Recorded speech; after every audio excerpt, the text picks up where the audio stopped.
waxaan rabnaa inaan mataqaanay wax yar aan xuso waayo waxa weeye waxa laga yaabaa intiina dad badan oo adinkeena kamid ah inayna dawladdu soo shaqeyn oo khibradii shaqaalihii hore sida sheegu hadda uu sheegay idinka maqan tahay waxa isweydiin layaa shaqaale yaa la yiraahdaa waxa shaqaale noqonaya qof kastoo aan siyaasi ahayn waxayna ka bilowdaa qofka diiga ah ilaa qofka eega ah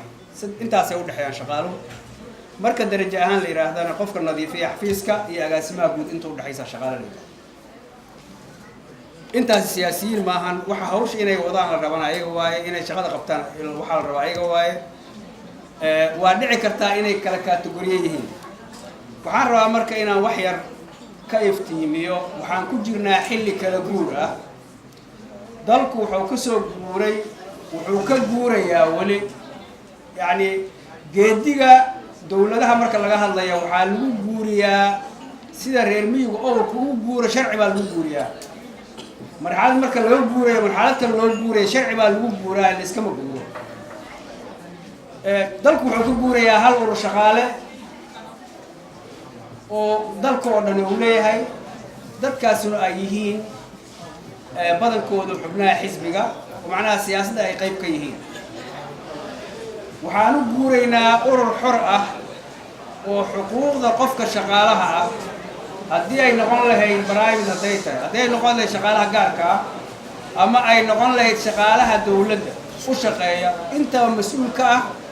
in ay mataqaanaa xuquuqdooda ka dooraan cid alla ciddii ay gasho waxaan rabaa in ay idhaahdo waagii hore dawladdaad ka mid ahaydeen ururada bulshadu waxay ahayn ururada kamid ah baalasha xisbiga ayaa la dhihi jiray maanta waxaad tihiin dad madax bannaan oo xuquuqdooda meel kastoo ay gasho la rabo inay ka daba tagaan cid kasta oo shaqaale ah oo la dulmiyo ama dawladda ha u shaqeeyo ama ha u shaqeeyo shirkad private inaad xuquuqdooda soo dhicisaan dawladda waxaa idinka dhexeeya wada shaqayn iyo xurmo iyo dhowris sharci laakiin dhinaca kale shaqaaluhu dadka ay ka ilaalinayaan in xuquuqdooda ku xad waxa kamid ah hay'adaha dawladda kamid ah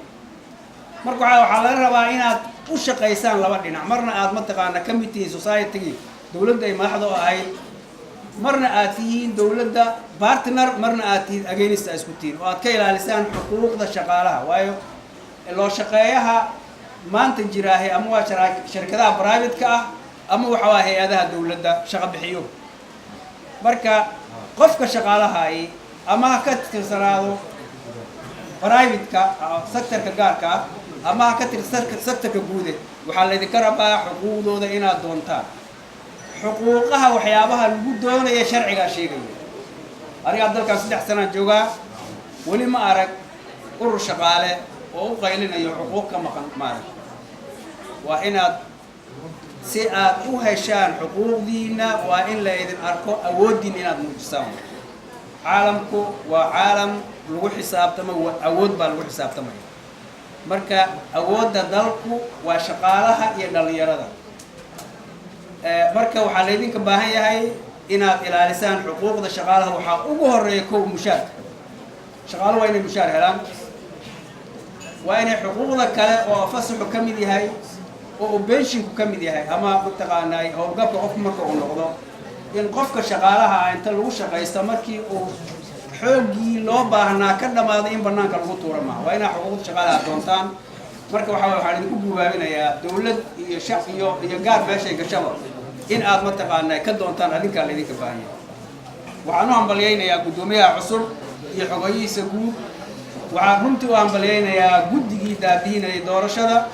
waxaan u hambalyaynayaa dadka doorashada ka qayb galay oo runtii muujiyay bisayl muujiyay ayadoo aan mataqaana wax buuqa ka dhicin ilaa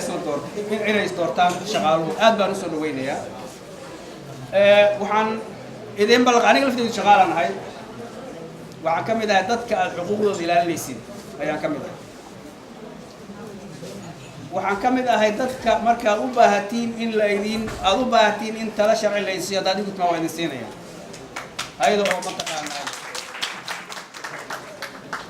waayo xuquuqdaada waxaa lagu raadin karaa qofku inuu yiraahdo qodob hebel baa sheegaya in xuquuqda noocaas ay leeyihiin shaqaaluhu kadibna mataqaanaa qofkii diida aan wada aragno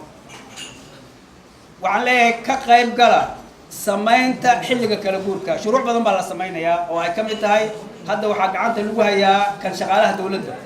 laakiin waxaa jira sharci kale oo shaqaalaha gaarka ah labor lawga